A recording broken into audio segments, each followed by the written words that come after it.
Langit dipenuhi berjuta cahaya, cahaya terpancar dengan penuh makna. Bumi beserta isinya pun bahagia. Bismillahirrahmanirrahim. Alhamdulillahirabbil alamin. Wassalatu wassalamu ala sayyidina Muhammadin wa ala alihi wa sahbihi ajmain. Amma ba'du. Assalamualaikum warahmatullahi wabarakatuh. Salamun qaulam mir rabbir rahmanir rahim. Salam kepada seluruh alam secara zahir dan batin. Segala puji bagi Allah, pengatur alam semesta. Selawat beserta salam kami limpahkan kepada junjungan Nabi besar Muhammad sallallahu alaihi wasallam beserta para sahabat beliau dan para keluarga.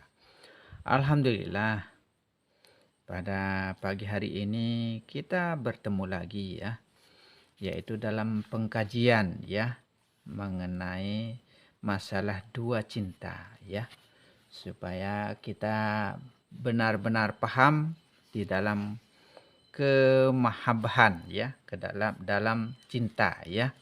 Nah, itu cinta kepada sesama dan cinta kepada Allah. Nah, seperti itu. Apa perbedaannya cinta kepada sesama dan cinta kepada Allah? Sebenarnya begini ya. Kalau kita mencintai kepada sesama, termasuk juga kita sudah mencintai kepada Allah.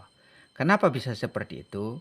Karena di dalam diri manusia itu adalah merupakan rahasianya Allah ada di sana. Maka cinta kita kepada sesama juga itu termasuk kita cinta kepada Allah sebenarnya itu. Tapi kebanyakan kita saling membenci, saling menghujah, saling mencaci dan lain sebagainya. Maka disinilah secara mahabbah ya, secara cinta ini kita bagaimana caranya kita bisa melebihkan atau mengembalikan cinta kita hanya kepada Allah. Nah, itu. Tapi secara syariat, secara syarat, secara fakta dan kenyataan kita saling mencintai begitu. Nah, supaya terpakai bismillah kita Rahman dan Rahim ya. Secara kasih dan sayang, maka kita saling mengasihi dan saling menyayangi. Termasuk juga kalau kita sudah kasih sayang kepada sesama manusia, termasuk juga kita sudah kasih sayang kepada Allah. Karena di dalam diri manusia itu adalah rahasianya Allah, maka dikatakan al-insanu sirri wa ana sirruhu. Begitu. Di dalam diri manusia itu rahasianya Allah. Begitu. Rahasia hidup ya, rahasia rasa. Nah, seperti itulah. Beserta zat sebenarnya ya. Maka kita akan lanjutkan ya. Yaitu masalah dua cinta ya. Kenapa dikatakan dua cinta? Secara garis besar ya. Cinta mempunyai dua objek sebenarnya. Pertama, cinta kepada selain Allah ya. Yang termasuk dalam hal ini adalah cinta kepada sesama manusia dan cinta kepada dunia. Kedua, cinta kepada Allah ya.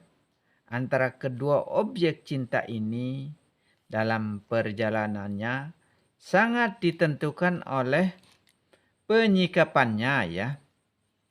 Artinya pada tahap-tahap tertentu ya, cinta pada objek selain Allah, terutama cinta kepada sesama manusia, boleh jadi merupakan perwujudan atau manifestasi rasa cinta seseorang hamba kepada Allah ya. Tetapi pada saat-saat atau pada tahapan tertentu pula, cinta pada objek selain Allah ya, dalam hal ini adalah cinta pada harta benda atau dunia, malah merupakan pertentangan dengan cintanya seorang hamba kepada Allah.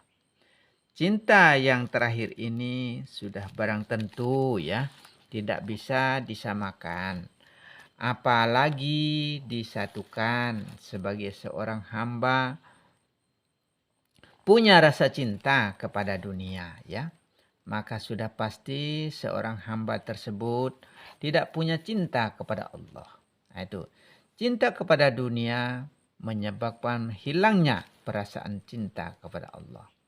Sebaliknya, cinta kepada Allah akan menghilangkan ketergantungan kepada dunia. Kedua, cinta ini mempunyai jalur ya yang berbeda. Keduanya tidak mungkin bisa berjalan bersamaan secara kodrati ya. Cinta manusia kepada sesama manusia yang lain atau kepada harta benda dunia memang tidak sepenuhnya bisa disalahkan.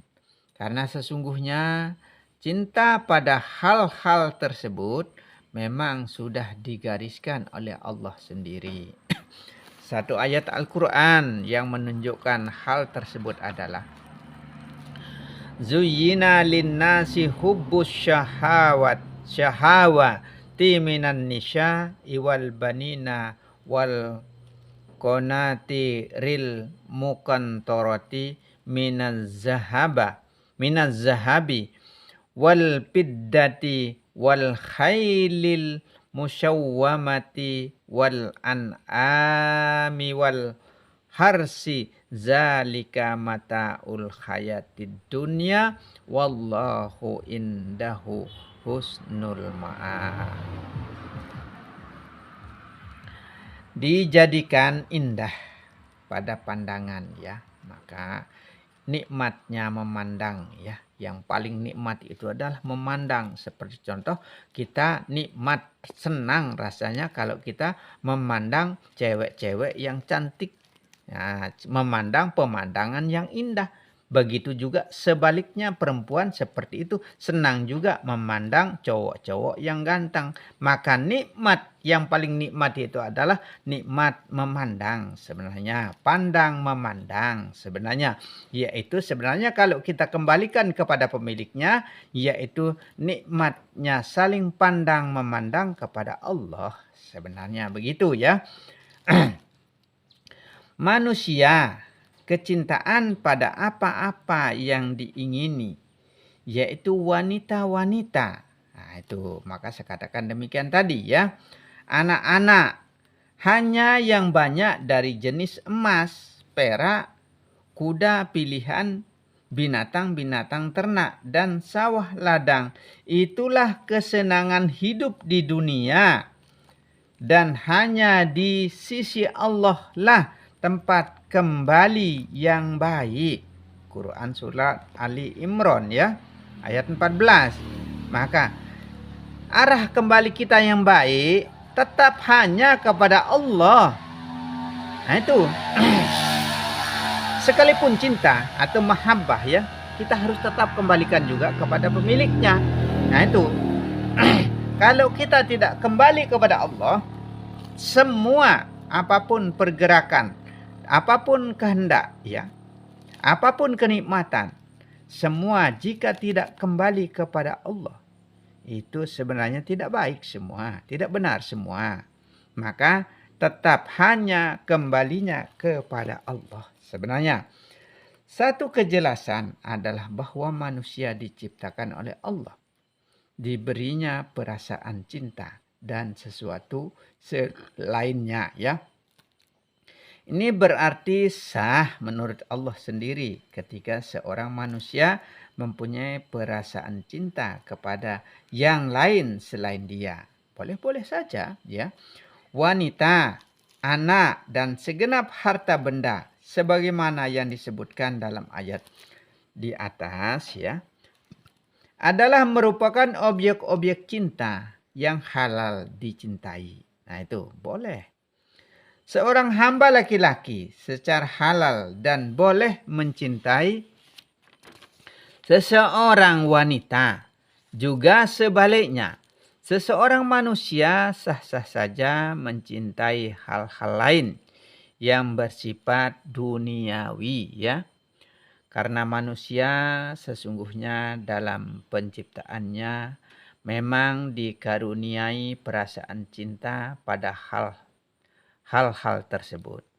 Tetapi sejauh manakah manusia itu boleh dan sah mencintai sesuatu selain Dia?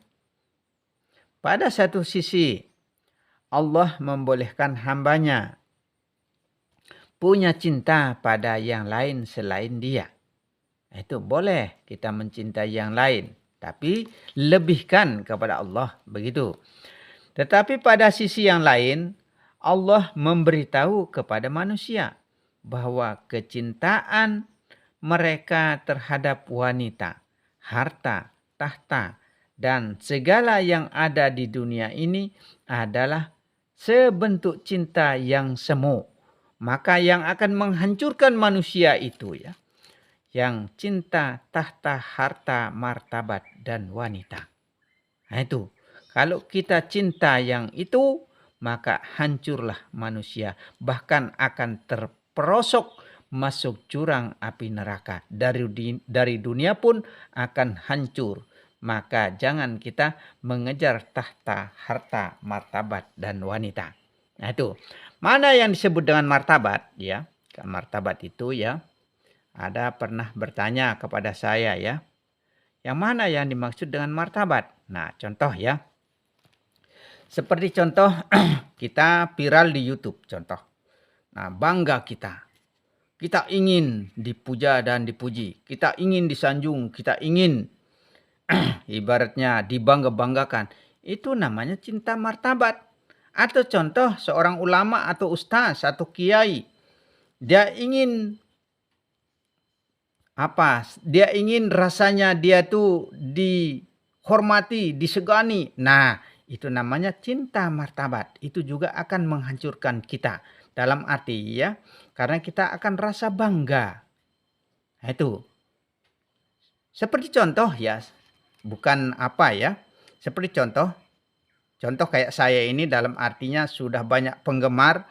Kalau saya rasa bangga diri, penggemar di YouTube ini dalam artinya sudah banyak ya, terutama di Ilmu Makrifat Rahmat Lombok ya. Kalau di Raniawan Lombok Primitif ini belum seberapa ya. Subscribe-nya saja masih sedikit sekali ya. Nah itu di sini belum. Tapi makanya kalau mau buka yang lebih mendalam ya. Kalau mau buka yang lebih mendalam, buka Ilmu Makrifat Rahmat Lombok. Di sana channel yang sudah termasuk dibilang viral insya Allah. Yang subscribe-nya sudah lumayan banyak ya. Nah di situ penontonnya juga sudah banyak di sana. Itu tapi sudah mendalam. Tergantung kita bisa paham atau tidak. Nah di situ. Nah makanya kalau belum paham ya, lihatlah channel ini. Yaitu Raniawan Lombok Primitif. Juga kalau masih belum paham, lihat pada channel Anak Rantau channel 01 begitu ya. Lihat pada Anak Rantau channel 01. Nah, kalau di Ilmu Makrifat Rahmat Lombok channel yang Ilmu Makrifat Rahmat Lombok itu sudah agak mendalam ya. Kadang-kadang susah untuk dipahami. Itu khusus bagi orang-orang tertentu saja yang bisa memahami ya. Nah, itu. Maka syaratnya untuk kita belajar keilmuan itu ya. Untuk kita bisa belajar keilmuan itu, yang pintar-pintar sekalian, yang bodoh-bodoh sekalian. Itu syaratnya ya. Karena kalau yang pintar pasti dia menggunakan pikiran. IQ-nya dia gunakan. Daya pikirnya digunakan. Nah, kalau sekiranya masuk akal, berarti pakailah ilmu ini. Kalau sekiranya belum bisa masuk akal, rasanya ya harus diulang-ulang dulu supaya bisa memahami. Begitu saja ya. Mengapa demikian ya? Mengapa demikian ya?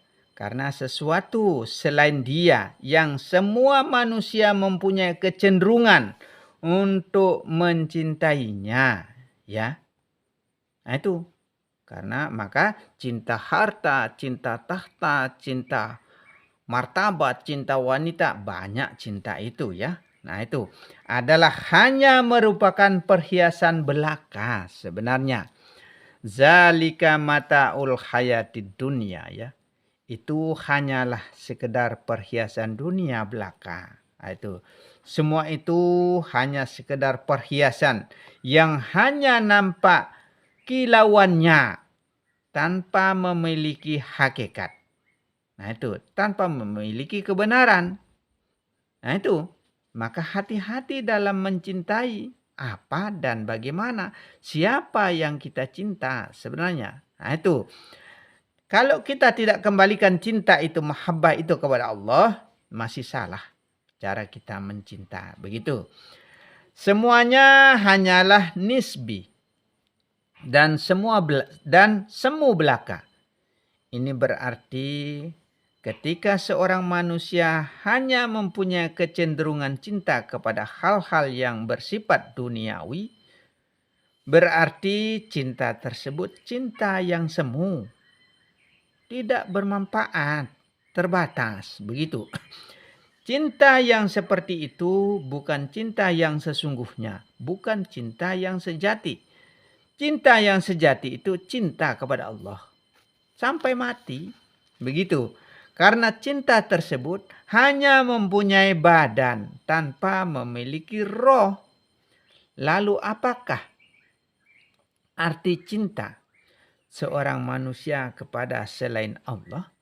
Nah itu, sebagaimana keterangan sedikit di muka ya, keterangan sedikit di muka, cinta kepada selain Allah ya, seharusnya dibagi menjadi dua golongan. Pertama, cinta kepada objek sesama manusia bisa berupa cinta pada lawan jenis. Suami maksudnya istri ya, suami istri maksudnya ya. Cinta kepada anak, kepada orang tua, cinta kepada saudara, baik saudara kandung atau saudara sesama muslim. Dan cinta pada berupa harta benda atau sesuatu yang bersifat materi keduniaan. Cinta kepada sesama manusia ya, atau kepada sesama makhluk hidup bisa terbentuk dalam dua wujud, yaitu boleh jadi cinta itu didasari oleh nafsu belaka. Nah itu, maka kebanyakan kita hanya mengikuti nafsu ya di dalam bercinta. Maka barang siapa yang mengikuti nafsu di dalam bercinta, nah jangan sampai nanti kita terhitung menghidupkan roh-roh hewani. Jika kita menghidupkan atau apabila kita menghidupkan roh hewani, maka manusia itu akan bersifat seperti hewan. Nah maka cinta jangan kita menggunakan nafsu ya. Nah, karena menuruti hawa nafsu. Yang sudah barang tentu cinta ini mempunyai kedudukan yang sangat rendah. Itu rendah sekali kedudukannya cinta itu. Cinta yang seperti itu maksudnya. Bahkan terhina. Itu. Dan boleh jadi pula ya. Cinta ini sebagai wujud dari pantulan rasa cinta seorang hamba kepada Tuhannya. Nah itu. Nah makanya ini adalah cinta itu juga sebenarnya merupakan sindiran atau kinayah. Nah itu maka dikatakan maka dikatakan sebagai wujud dari pantulan rasa cinta. Nah itu rasa cinta seseorang hamba kepada Tuhannya. Nah itu makanya ya pada dasarnya ya, secara syariat kita saling mencintai, kita saling menyayangi istri, suami, anak, contoh ya. Tapi ingat, di sana ada rahasia di dalam dirinya manusia. Ya, ada rahasia di sana. Nah, jangan kita memandang zahirnya, maka kita harus memandang batiniahnya. Kalau kita memandang zahirnya, maka kita kembali ke cinta palsu. Tapi apabila kita memandang kepada batiniahnya, yaitu menjadi cinta yang hak, cinta hakiki, cinta yang mutlak, cinta yang abadi, yaitu hanya kepada Allah Subhanahu wa taala. Seperti itu, ya. Karena Pandanglah hidupnya ya, jangan kita memandang badannya. Badannya mati. La haula wala, tidak berdaya. Maka pandanglah hidupnya Allah, rasanya Allah, cinta kasihnya Allah yang ada pada diri kita, yang ada pada diri istri anak kita. Itu yang harus kita pandang terutama. Nah itu. Maka dalam arti kata ya, pandanglah batiniahnya, jangan pandang zahiriahnya. Seperti itu sebenarnya. Maka balikkanlah cinta zahir kepada cinta batin. Maka Allah cinta diri jadinya. Allah sayang diri jadinya. Allah kenal diri jadinya. Allah pandang diri jadinya. Allah paham diri jadinya seperti itu. Nah itu. Pada zahirnya memang kita saling mencintai. Kita saling menyayangi. Tapi balikkan ke batin dalam artinya supaya menjadi Allah cinta diri, Allah sayang diri. Maka ada lagu ya. Ingat, mungkin kita ingat lagu Wali. Aku cinta Allah, aku rindu Allah. Nah, aku cinta Allah, aku rindu Allah, aku sayang Allah. Nah itu. Jadinya seperti itu.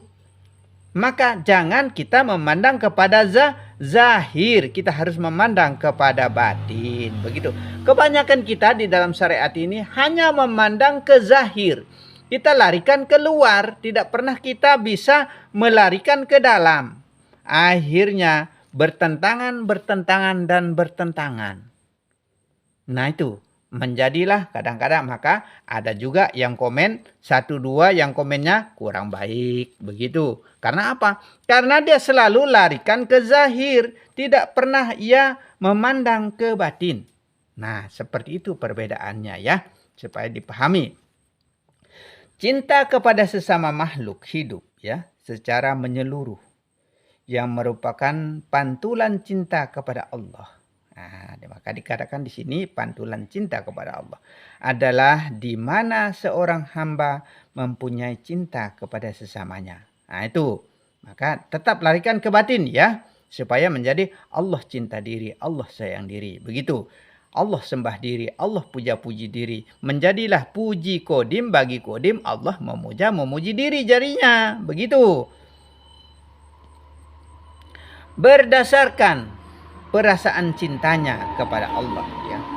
Artinya rasa mahabbah yang dimiliki oleh seseorang kepada Allah telah menjadi suatu cahaya di mana cahaya cinta tersebut telah tersemburat menjadi percikan-percikan cinta kepada sesamanya.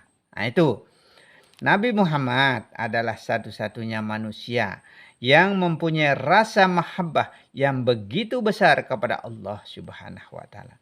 Tetapi pada sisi yang lain pun Nabi mempunyai rasa cinta kepada istri, anak cucu, bahkan kepada semua makhluk hidup. Maka kita harus cinta juga kepada semua makhluk hidup, sekalipun tumbuhan, rumputan dan lain sebagainya. Kita harus punya perasaan ya. Ini menunjukkan bahwa rasa mahabbah Nabi kepada Allah telah memancar menjadi cinta kepada yang lain. Nah itu, dalam masalah ini Allah berfirman, yuhibbunahum kahubbillahi wallazina amanu asaddu hubban lillah. Mereka mencintai sesamanya seperti mencintai Allah. Nah itu. Perhatikan kata di sini ya. Mereka mencintai sesama manusia ya. Kekasih kita contoh. Seperti mencintai Allah. Nah itu. Seperti mencintai Allah. Maka tetap larikan ke batin maksudnya. Larikan ke dalam ya. Kalau kita larikan ke zahir. Maka kita secara zahir kita saling mencinta. Tapi kalau kita larikan ke batin, ya, seperti mencintai Allah. Nah itu, larinya ke Allah. Tetapi orang yang beriman, ya, adalah merupakan yang amat sangat cintanya kepada Allah. Nah, maka bagi orang yang beriman tetap dia larikan ke batin. Maka Allah cinta diri sebenarnya. Allah sayang diri sebenarnya. Allah sembah diri sebenarnya. Allah puja-puji diri sebenarnya. Atas gerak Allah jadinya, atas kehendak Allah jadinya, atas kalam Allah, atas kehendak Allah. Kalau bukan kehendak Allah, kita tidak bisa mencintai, kita tidak bisa menyayangi, kita tidak bisa apa-apa. La haula wala yang ada pada jasad kasar ini. Kecuali illallah, kecuali hanya Allah. Nah itu seperti itu sebenarnya ya. Quran surat Al-Baqarah ya. Ayat 165 ya. Selain ayat di atas, ada banyak ayat maupun hadis ya, maupun hadis yang mendukung masalah di atas. Bahkan banyak sekali seruan-seruan untuk saling cinta mencintai sesama manusia. Bahkan seruan untuk mengasihi semua makhluk hidup. Seruan-seruan itu mencintai ini pula yang menjadi cinta Allah akan diturunkan ke dalam dada dan hati seorang hamba. Dalam hadis qudsi Allah menegaskan, haqqat mahabbati lil mutahabbi nafi uzilluhum fi zillil arsi yaumal qiyamati yaumala zilla illa zilli. Sepantasnya cintaku tercurah kepada orang-orang yang saling mencintai pada jalanku. Nah itu diredoi oleh Allah, tapi tetap kembali kepada Allah. Innalillah itu. Karena semua itu datangnya dari Allah, pemiliknya ya. Maka semua itu kembalikan kepada pemiliknya. Nah itu, semua itu disertai dengan pemiliknya, yaitu Allah. Nah itu, maka Allah cinta diri sebenarnya. Allah sayang diri. Allah kasih sayang diri sebenarnya. Itu. Ku naungi mereka pada naungan bayangan. Tuh, pada naungan bayangan. Dalam arti zat yang tersembunyi di dalam tubuh, di dalam diri zahir. Zat yang tersembunyi, ya, yang menjadi rasa di dalam diri sebenarnya. Arsi, tuh, rahasia di dalam otak, ya, pada hari kiamat. Itu, di mana pada hari itu tidak ada naungan kecuali naunganku. Maka kalau kita segala-galanya tidak pernah kembali hanya kepada Allah, ya, salah jalan kita sebenarnya. Nah itu, hari-hari ya, kalau ada orang meninggal, kalau ada musibah, selalu kita ucapkan innalillahi wa inna ilaihi raji'un. Semua datangnya dari Allah, semua kembalinya kepada Allah, semua disertai dengan Allah. Tapi tidak pernah terpakai kalimat itu ya. Karena kita hanya bisa dan mampu mengucap bahasa Arabnya, bukan bahasa kita ya. Bukan bahasa Lombok ya. Akhirnya orang Lombok tidak bisa mengerti dengan bahasa Arab maksud dan tujuan dari bahasa itu. Itu. Makanya kita harus diikrarkan dengan lisan, ditasdikkan di dalam hati ya. Itu caranya. Sebenarnya harus kita maknakan di dalam batin. Nah itu, kita ucap dengan lidah, tapi kita harus maknakan di dalam hati. Tahu maksud dan tujuannya, tahu artinya, begitu maksudnya. Kalau kita tidak tahu maksud dan tujuan, tidak tahu artinya, maka itu yang bikin kita bingung dan sia-sia ucapan kita. Hari-hari kita katakan innalillah, tapi tidak tahu maksud dan tujuannya. Nah seperti itu. Hadis riwayat Ibnu Abi Dunya ya. Dalam hadis qudsi yang lain Allah juga menegaskan ya.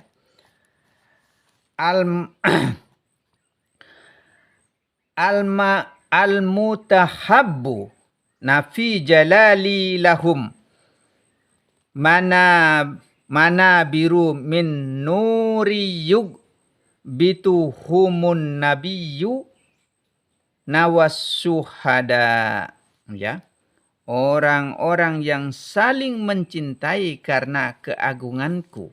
Tuh, kembali kepada Allah maksudnya, ya, mempunyai mimbar yang berbuat dari cahaya yang diinginkan oleh para nabi dan para syuhada. Tetap kembali kepada Allah maksudnya, ya. Hadis Ahmad Tabrani, ya. Dalam hadis lain, Nabi pun bersabda bahwa jika seorang tidak mempunyai cinta dan kasih sayang kepada sesamanya, maka Allah pun tak akan memberikan cinta dan kasih sayangnya kepada orang tersebut. Tuh, maka dibatasi cintanya oleh Allah. Nah, karena tidak pernah mau mengasihi dan menyayangi sesama. Begitu. Maka Rasulullah mengatakan sebaik-baik manusia apabila manusia selalu baik kepada sesama manusia. Itulah yang menjadi penghuni surga itu. Itu kata Rasulullah. Nah itu. Makanya kita harus selalu berbuat baik kepada sesama manusia. Nah itu. Supaya dilebihkan, diberikan, dilimpahkan karomah cinta kepada kita. Nah itu.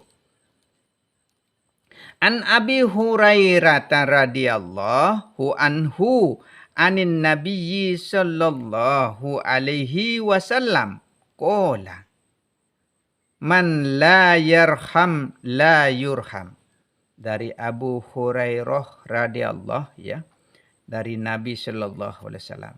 Beliau bersabda, barang siapa yang tidak kasih sayang, maka ia tidak akan dikasih sayangi. Tuh, kalau kita tidak saling mencintai, tidak saling rangkul-merangkul, kita tidak saling sayang menyayangi, kita tidak saling berbelas kasih kepada sesama manusia, terutama kepada kedua orang tua kita, kepada guru kita, ya, maka kita nanti tidak akan diberikan kasih sayang oleh Allah Subhanahu wa taala. Hadis riwayat Bukhari, ya. Dalam masalah cinta kasih sayang ini, Nabi pun memberikan satu pengertian lewat hadisnya sebagai berikut. Lan tu'minu hatta tarhamu. Qalu ya Rasulullahi kullana. Rahimun qala innahu laisya birahmati ahadikum sahibuhu walakinnaha rahmatul amma. Tidak sempurna iman kalian, ya, iman kita semua, sehingga kalian saling cinta. Tuh, maka kita harus saling menyayangi dan menyayangi, ya. Para sahabat berkata, ya Rasulullah, kami telah saling cinta dan saling kasih sayang. Nabi bersabda bahwa cinta dan sayang yang dimaksud bukan saja cinta dan sayang sekedar kepada salah seorang temannya dalam ruang lingkup terbatas. Tetapi cinta dan sayang yang dimaksud ialah cinta dan sayang yang bersifat menyeluruh. Itu sayang kepada semua makhluk hidup, sayang kepada semua manusia. Jangan cewek-cewek dan janda-janda saja yang kita sayangi. Nah, seperti itu. Makanya cinta kasih sayang itu harus secara menyeluruh kepada seluruh alam. Apapun yang ada, semua itu adalah makhluk hidup. Sekalipun tumbuhan, sekalipun binatang, sekasar apapun, sekalipun diharamkan, itu juga makhluk hidup. Hidup ada di sana dan rasa ada di sana. Itulah yang menjadi rahasia. Rasa rahasia Rasul sebenarnya. Nah itu Pak, terutama yang ada pada diri kita sendiri, yaitu manusia. Begitu. Tidak usah kita berpikir dulu keluar, berpikir dulu di dalam diri kita sendiri, baru kita berpikir di luar diri. Nah, seperti itu. Sebenarnya dari hadis yang terakhir ini, Nabi memberikan tuntunan bahwa cinta kasih sesungguhnya tidak tertuju pada satu objek tertentu dan melupakan objek yang lain. Nah itu, maka kita harus berbelas kasih kepada semua makhluk maksudnya. Tetapi cinta dan kasih sayang itu sifatnya universal dan menyeluruh. Nah itu, seluruh alam maksudnya, yang tidak hanya menyangkut pada cinta dan kasih sayang kepada makhluk yang lain. Tuntunan Islam bagi umatnya untuk memberikan cinta kasihnya bukan terhadap manusia saja. Nah itu, tetapi juga terhadap binatang. Nah itu, Rasulullah menuturkan kepada kita sebuah kisah dalam hadis sebagaimana yang diriwayatkan oleh Abu Hurairah sebagai berikut. Nah itu, dari Abu Hurairah radhiyallahu bahwasanya Rasulullah Shallallahu Alaihi Wasallam bersabda, ketika seorang laki-laki berjalan, ya, tiba-tiba dia merasa dahaga, maka dia pun turun ke sumur dan minum, kemudian keluar. Ya, sumur zaman dulu kan dalam, digali dalam, luas, baru ada sumurnya di sana, ya. Tiba-tiba ada seekor anjing yang menjilat-jilat sambil memakan tanah karena kehausan. Kata orang laki-laki itu, ya, sungguh anjing ini sangat kehausan seperti yang saya rasakan. Maka dia penuhi sepatutnya dengan air dan membawanya dengan mulutnya, lalu naik keluar dari sumur dan memberikan minum pada anjing tadi. Maka Allah berterima kasih kepada orang laki-laki itu dan mengampuninya. Para sahabat bertanya, "Wahai Rasulullah, apakah kita akan mendapat pahala jika kita berbuat baik kepada binatang?" Beliau bersabda, dalam tiap-tiap memberi manfaat, menolong kepada hati yang basah, binatang hidup, Tuhan akan memberi pahala. Hadis riwayat Bukhari Muslim, ya. Itu ayat sekaligus beberapa hadis yang tersebut di atas menunjukkan bahwa di samping cinta seorang hamba kepada selain Allah adalah merupakan sinar pancaran dari rasa hubnya kepada Allah. Ternyata menjalin cinta kepada selainnya juga merupakan anjuran sekaligus sebagai bukti rasa cinta hamba kepada Tuhannya. Itu juga termasuk cara kita menunjukkan cinta kita kepada Allah. Itu karena ada hidup juga di binatang itu, di rerumputan, pepohonan dan lain sebagainya. Itu juga dia dibagikan hidup dan dibagikan rasa. Itu. Maka kesempurnaan Allah itu ada di mana-mana sebenarnya. Maka pandanglah yang satu daripada yang banyak, pandanglah yang banyak daripada yang satu. Suhudul kasrah bil wahdah. Suhudul wahdah bil kasrah. Nah itu. Maka yang banyak itu adalah satu, yang satu itu adalah banyak. Maka yang banyak itu tunggalkan menjadi ahad, tunggalkan menjadi satu. Begitu sebenarnya. Cuma satu pertanyaan yang muncul sekarang adalah sejauh mana cinta hamba kepada selain Allah itu melebihi cintanya hamba kepadanya. Menanggapi pertanyaan ini, Haidar Al-Kufi, ya, dalam satu tulisannya yang berjudul Filsafat Cinta dalam Islam, menguraikan sebagai berikut, bahwa perbedaan dari dua bentuk cinta, yaitu cinta kepada selain Allah dan cinta kepada Allah, semata-mata hanya terletak pada objeknya.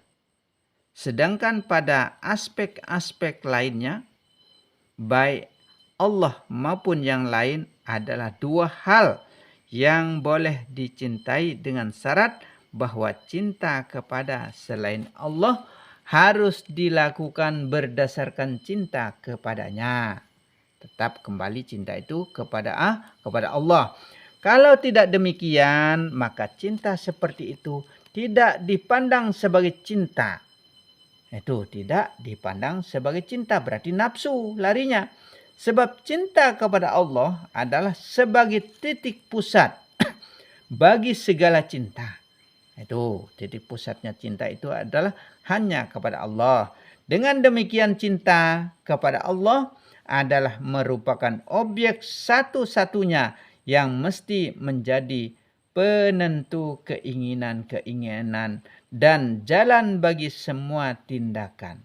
Sebab kebahagiaan dan cinta yang sejati tidak akan pernah ditemukan kecuali dalam cinta kepada Allah. Nah itu berarti cinta yang sejati itu hanya kepada Allah kembalinya. Begitu. Cinta kepada Allah adalah kebahagiaan, kesenangan, nikmat yang paling terindah itu adalah berjumpa dengan Allah. Nah, itu. Dan cinta yang sejati, sedangkan selainnya tidak mempunyai arti apa-apa dan tidak pula bisa memenuhi kebutuhan. Satu kenyataan bahwa ada sebentuk cinta lain selain cinta kepada Allah adalah suatu kewajaran, dan tingkat kewajaran ini sudah barang tentu masih dalam batas-batas tidak mempunyai kecintaan kepada Allah. Ini artinya bahwa cinta kepada selain Allah seharusnya adalah merupakan upaya dalam rangka perwujudan cinta kepadanya. Secara hakiki ya, secara hakikat ya, secara hak ya, sebenarnya manusia tidak boleh mencintai sesuatu apapun di dunia ini sampai melebihi kecintaannya kepada Allah. Nah itu, ini dikarenakan secara hakiki ya, secara hakikat ya, rasa cinta kepada selain Allah tidak akan pernah mampu menjamah hakikat cinta yang sebenarnya dan tak akan bisa merasakan nikmat cinta yang sebetulnya. Nabi Muhammad sendiri telah memberikan batasan wilayah antara cinta kepada selain Allah dan cinta kepadanya sebagai berikut. La yu'minu ahadukum hatta yakunallahu wa rasuluhu ahabba ilaihi min ahlihi wa malihi wan nasi ajmain. Tidak sempurna iman seseorang di antara kamu hingga Allah dan Rasulnya lebih dicintainya dibanding cintanya kepada keluarga, harta, serta semua orang. Maka kita harus lebihkan cinta kita kepada hanya kepada Allah. Sabda Nabi tersebut ya mengisyaratkan bahwa seseorang sah dan boleh saja mencintai orang lain, tetapi harus ingat bahwa cintanya kepada orang lain itu tidak boleh melebihi. Yaitu cintanya kepada Allah, cinta kepada Allah harus dinomorsatukan dan harus ditempatkan pada tingkat paling atas, di atas segala-galanya.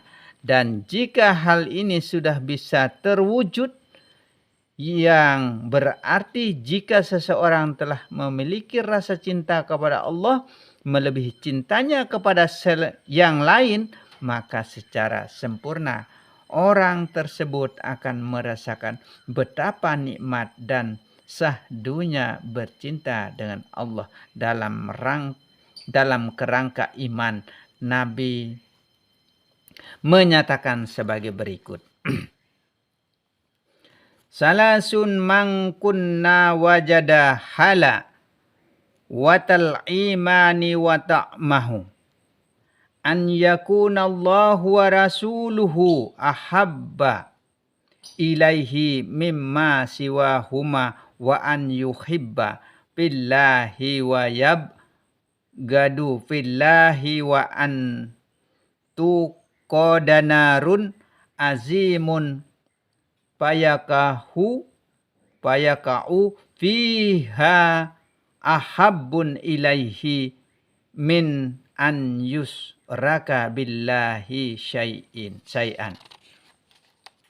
Ada 3 hal yang bila seseorang merasakannya, orang tersebut akan menemukan kemanisan dan kenyamanan iman, yaitu jika Allah dan Rasul-Nya lebih dicintai daripada yang lain. Nah itu. Dan dia mencintai dalam ruang lingkup cinta kasih Allah. Tetap kembali maksudnya kepada Allah, dan membenci marah pun dalam cinta kasih Allah. Tuh, membenci dan marah pun tetap dalam cinta kasih Allah. Dan dia lebih suka terjun ke dalam lautan api daripada menyekutukan Allah dengan sesuatu. Hadis riwayat Bukhari. Itu daripada menduakan Allah. Maka tetaplah semua itu tetap kembali kepada Allah. Tetap kembali kepada yang tunggal hidupnya. Nah itu tetap kembalikan. Karena kita ingat di dalam diri ini la khaula wala. Dalam zahir ini tidak ada daya, tidak ada kemampuannya untuk bisa mencintai, tidak bisa, ya. Tidak ada kemampuannya untuk bisa saling menyayangi jasad zahir ini. Nah itu, tidak ada kemampuannya sama sekali, total, ya. Nah, maka oleh sebab itu berarti atas kehendak dalam, atas kehendak batin, ya. Berarti hidup yang berkuasa atas diri, maka tetap kembalikan kepada hidup. Yaitu hidupnya Allah, rasanya Allah, kehendaknya Allah, kudrat, iradat, ilmu, hayat, sama basar kalamnya Allah. Sifat 20. Tetap terapkan di dalam diri. Insya Allah. Kembalilah kepada Allah. Hanya kepada Allah. Cinta yang kekal abadi untuk selama-lamanya. Insya Allah dengan izin Allah, ya. Kalau kita seperti itu, tetap kembali kepada pemiliknya, yaitu Allah Subhanahu wa Ta'ala. Nah itu, jika tidak kembali kepada pemiliknya, maka itulah menjadi cinta yang sia-sia atau mahabbah yang cuma-cuma. Nah, itu insya Allah, ya. Dengan izin Allah, mudah-mudahan kita memahami maksud dan tujuan daripada perkataan-perkataan ini. Nah itu, jika ada kata-kata yang kurang berkenan di hati, ya, yang bikin tersinggung, keliru atau selip kata dalam artinya, ya, saya akan mohon maaf yang sebesar-besarnya. Akhirul kalam, wabillahi taufiq wal hidayah. Assalamualaikum warahmatullahi wabarakatuh.